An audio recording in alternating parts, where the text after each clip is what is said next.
নমস্কার বন্ধুরা, নবরান্নাঘরে একটা নতুন রেসিপিতে তোমাদের সবাইকে অনেক অনেক স্বাগত। আজকে হলো শুভ জন্মাষ্টমী, শ্রীকৃষ্ণের জন্ম উৎসব উপলক্ষে যেটা মেন জিনিস আমরা করি সবাই, সেটা হলো তালের বড়া। কিছু করতে পারি না পারি, তালের বড়াটুকু আমরা সবাই করতে চাই। তো তোমরা বুঝতে পারছো, তাল নিয়ে বসে আছি মানে তালের বড়াই করব। তো অনেকে তো তালের ক্ষীর, তালের পোয়া মানে মালপোয়া যেটা তাল দিয়ে হয়, তাল পোয়া অনেক কিছুই করে থাকেন। আমি তালের বড়াটা করছি আর সেই রেসিপিটাই ভাবলাম তোমাদের সাথে শেয়ার করি। বাজার থেকে না সবসময় দেখবে যে এরকম কালো তাল নেওয়ার জন্য, কালো তালই কিন্তু ভালো হয়। আর একদম টাইট শক্ত তাল কখনোই নেবে না, একটু নরম থাকবে। আমি এটা কালকে এনেছি তাই হালকা নরম ছিল, এখন কিন্তু আস্তে আস্তে এটা অনেকটাই নরম হয়ে গেছে। তো প্রথমে কি করব, তালগুলো কিন্তু ছুলে নেব। তো চলো তালগুলো ছুলি।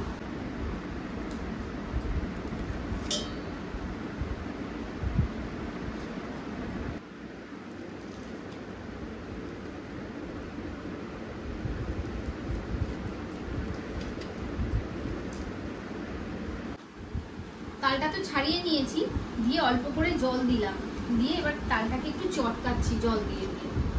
সময় থাকলে ভিজিয়ে রেখে দেওয়া যায়, তারপর ভিজে গেলে খানিকক্ষণ বাদেও চটকানো যায়। আমি একেবারে জল দিয়ে দিয়ে চটকে নিচ্ছি।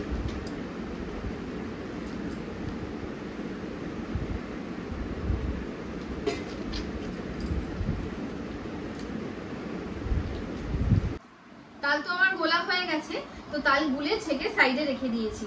নারকেলও কুড়িয়ে নিয়েছি, বড়াতে তো নারকেল অবশ্যই দিতে হবে, তার জন্য নারকেলটা কুড়িয়ে নিয়েছি। আর এখানে নিয়েছি পাকা কলা, এর মধ্যে 1 বাটি চিনি দিয়ে দিচ্ছি। চিনি দিয়ে আগে কলাটাকে ভালো করে চটকে মেখে নেব।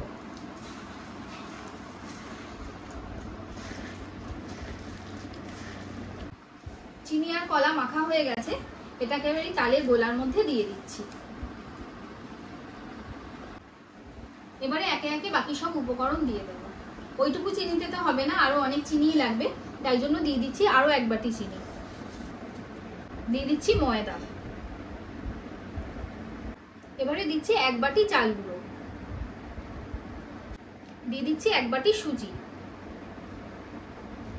উপকরণ দেওয়া হয়ে গেছে, এবারে নারকেলটাও দিয়ে দিচ্ছি।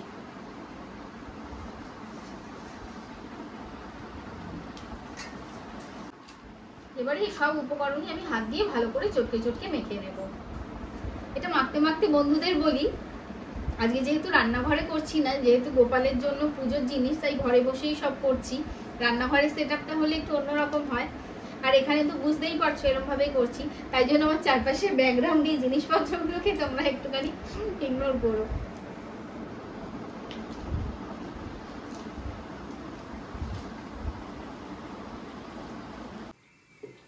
তাল গোলানোর পরে আমি আধ ঘন্টা রেখে দিয়েছিলাম, এই দেখো।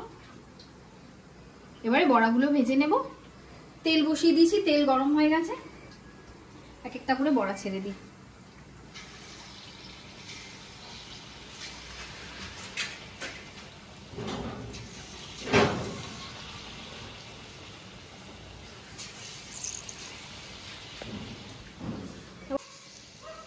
বড়াগুলো ছাড়তে ছাড়তে আগের বড়াগুলো দেখো কিরকম ওপরে ভেসে উঠেছে। বড়াগুলো যখন হয়ে যাবে আপনা আপনি ভেসে উঠবে, খুন্তি দিয়ে জোর করে তাদের নাড়িয়ে তোলার কোনো প্রয়োজন নেই।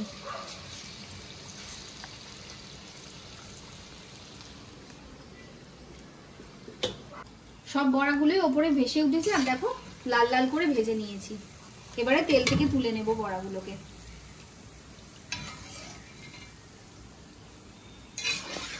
আমার সব তালের বড়া কিন্তু ভাজা হয়ে গেছে, এবার শুধু গোপাল খাওয়ার পালা।